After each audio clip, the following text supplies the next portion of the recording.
mukhang nararamdaman namin na talagang pinapahirapan kami. So, wala. Humingi kami ng audience kay President Horta. Nagpasalamat kami. Tinanggap kami.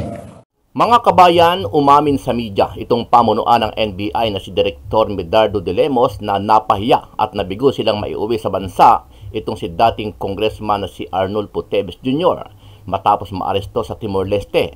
Ayon sa NBI, iba pala ang proseso ng pamahalaan ng Timor-Leste kaya hindi nila basta-basta mapapayagan na ibigay si Teves sa kustodiya ng pamahalaan ng Pilipinas at dadaan pa ito sa maraming proseso. Inamin naman ng NBI na nahirapan sila sa proseso na ipinatutupad ng Timor-Leste, lalo na noong unang araw na maaresto si Teves. Maging sa pagkuha ng picture para makumpirma na si Teves nga ang nahuli ay nahirapan sila. Mainit din ang emosyon sa umpisa, kaya humingi ng tulong ang NBI sa Pangulo ng Timor-Leste na si Jose Marcos Horta para makausap si Teves at makunan ng larawan. Present si Congressman Teves sa korte para malaman kung ano ang gagawin kasi ito daw ang proseso. Ganun daw ang proseso sa Timor. Kung anong mga steps ang gagawin kung sakaling pagbibigyan ang hiling ng Pilipinas na may balik si Congressman Teves. Nauna nang sinabi ng Department of Justice o DOJ na nakikipagtulungan na ang Timor-Leste sa kanila para sa agarang pagpapauwi kay Teves. Bagay na itinanggi naman ito ng abogado ni Teves na si Atty. Topacio. Ayon kay Topacio, walang katotohanan ang mga pahayag ng DOJ, bagay na inamin mismo ng NBI. Alam ho natin na napakalaking kaso ito para sa atin and we just want to make sure that he is here to stand trial. Samantala, ayon naman sa isang vlogger at supporter ni Congressman Arnie Teves Jr. na si Jojo de Guzman, napahiya sa media ang kampo ni Janice Digamo, DOJ at NBI dahil hindi nila naiuwi sa Pilipinas ang inaakusahan nilang mastermind sa Digamo Slay case na si Arnie Teves dahil tinanggihan ito at pinag-aaralan pa ng bansang Timor-Leste. Actually, tama yung title natin, tama yung sinasabi natin, napahiya, nabigo, DOJ, NBI, Janice Digamo. Bakit?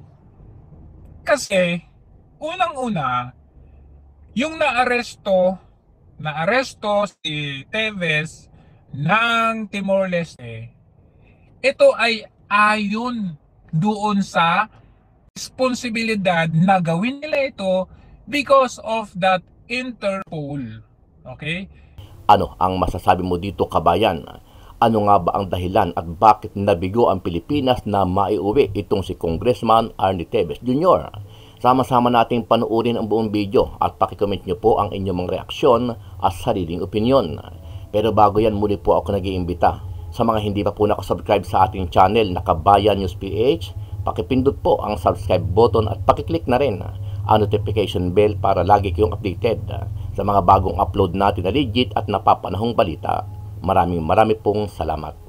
Ayon pa kay NBI Director Medardo de Lemos, ayon sa Korte ng Timor-Leste ay magkakaroon ng 1 linggo hanggang 40 days o 40 araw June yung court proceeding bago magkaroon ng desisyon dito ngayon sa hilinga ng Pilipinas na ibalik si Teves dito sa Pilipinas. At yun nga lang ating abangan June sa susunod na pagkakataon kung sa pagbalik ba ng NBI doon ay bit-bit na rin nila si Teves pagbalik sa Pilipinas. Sinimulan na ng Korte sa Timor-Leste ang proseso para sa paglilitis kay dating Congressman Arnulfo Arnie Teves Jr. Ayon kay National Bureau of Investigation o NBI Director Medardo de Lemos, ito ay sa merits ng Red Notice ng Interpol na nag-ugat sa mga kasong murder ni Teves sa Pilipinas. Dagdag pa ni de Lemos, tatagal anya ang proseso ng 1 linggo hanggang 40 araw. Hihintay nila itong matapos bago bumalik muli ang NBI team sa Timor-Leste. Present si Congressman Teves sa korte para malaman kung ano ang gagawin kasi ito daw ang proseso. Ganun daw ang proseso sa Timor. Kung anong mga steps ang gagawin kung sakaling pagbibigyan ang hiling ng Pilipinas na may balik si Congressman Teves. Dagdag pa ni Dilemos, nagsumite na ang NBI ng mga dokumento sa Timor-Leste government kaugnay sa hiling na ibalik ang dating mambabatas sa Pilipinas. Yun naman ang naging usapan na pagdating namin doon, ibigay namin ang lahat ng dokumento sa kanila na susuporta sa posisyon ng NBI kung bakit nagkaroon ng red notice list kay Congressman Teves. Inamin naman ng NBI na nahirapan sila sa proseso na ipinatutupad ng Timor-Leste lalo na noong unang araw na maaresto si Teves. Maging sa pagkuha ng picture para makumpirma na si Teves nga ang nahuli ay nahirapan sila. Mainit din ang emosyon sa umpisa. Kaya humingi ng tulong ang NBI sa Pangulo ng Timor-Leste na si Jose Marcos Horta para makausap si Teves at makunan ng larawan. Mukhang nararamdaman namin na talagang pinapahirapan kami. So, wala. Humingi kami ng audience kay President Horta. Nagpasalamat kami. Tinanggap kami. Kinausap kami ng mga siguro mahigit more or less mga 1 hour. Sa pakikipag-usap ng NBI kay Teves, binigyang diin ng dating mambabatas na takot siyang bumalik sa Pilipinas. Sa pahayag naman ng Department of Justice o DOJ na prioridad ng gobyerno ang kaligtasan ni Teves pag-uwi sa bansa. Pinag-aaralan ng pamahalaan ang pinakamabilis na paraan o option para maibalik si Teves sa bansa tulad ng extradition o deportation. Alam ho natin na napakalaking kaso ito para sa atin, and we just want to make sure that he is here to stand trial. Samantala sa pahayag naman ni Attorney Ferdinand Topacio, abogado ni Teves, sinabi nitong ang pahayag ng DOJ ay hindi totoo na napag-uusapan na ang deportation o kaya ang extradition sa dating mambabatas. Nabigo ang National Bureau of Investigation o NBI na iuwi na sa Pilipinas si dating Negros Oriental Congressman Arnie Teves. Kahapon dumating na ang mga kinatawan ng NBI galing Timor-Leste.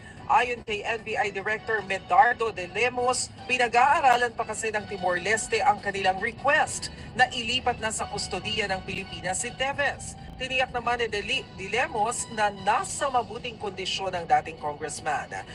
Actually, tama yung title natin, tama yung sinasabi natin, napahiya, nabigo, DOJ, NBI, Janice Digamo. Bakit? Kasi, unang-una, yung naaresto si Teves ng Timor-Leste, ito ay ayon doon sa responsibilidad na gawin nila ito because of that Interpol. Okay? Sa makatwid, 4 requesting parties dito, no? Okay, nag-request ang DOJ. Alright? DOJ nag-file sa Interpol. So, nung nasa Interpol, itong si Interpol nag-request doon sa Timor-Leste. Okay? Nung si Timor-Leste, hinuli si Kong Arnie Teves.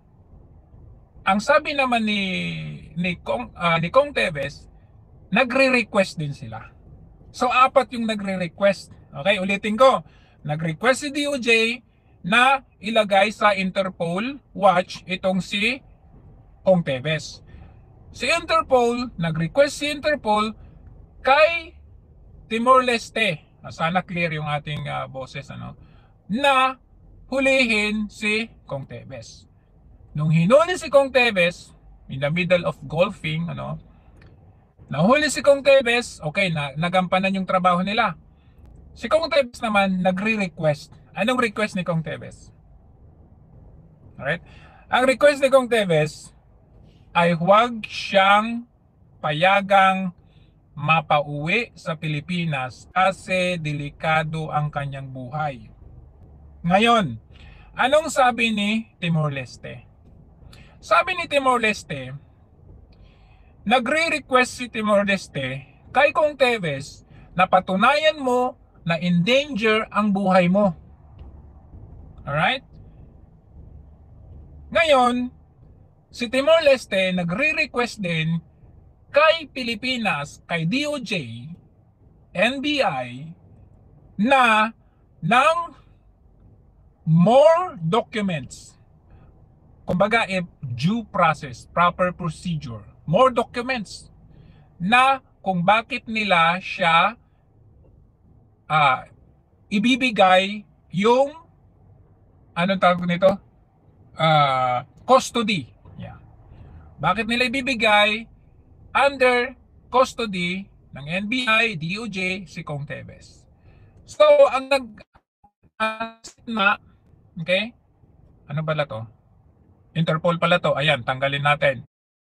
Okay, Kong Teves, nasa gitna itong si Timor-Leste.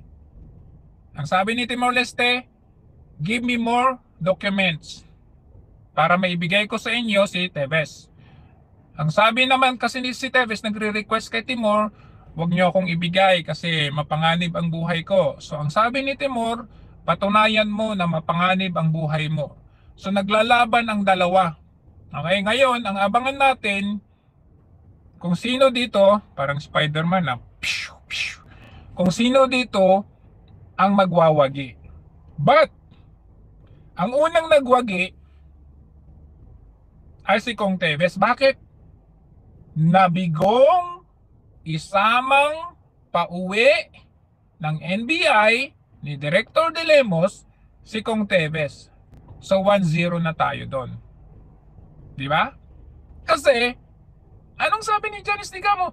Ay, ayan, nahuli na, yay, yay. Tinanong pa ni Admar ang paasar. So kailan yung hearing? Kailan maano sa korte to?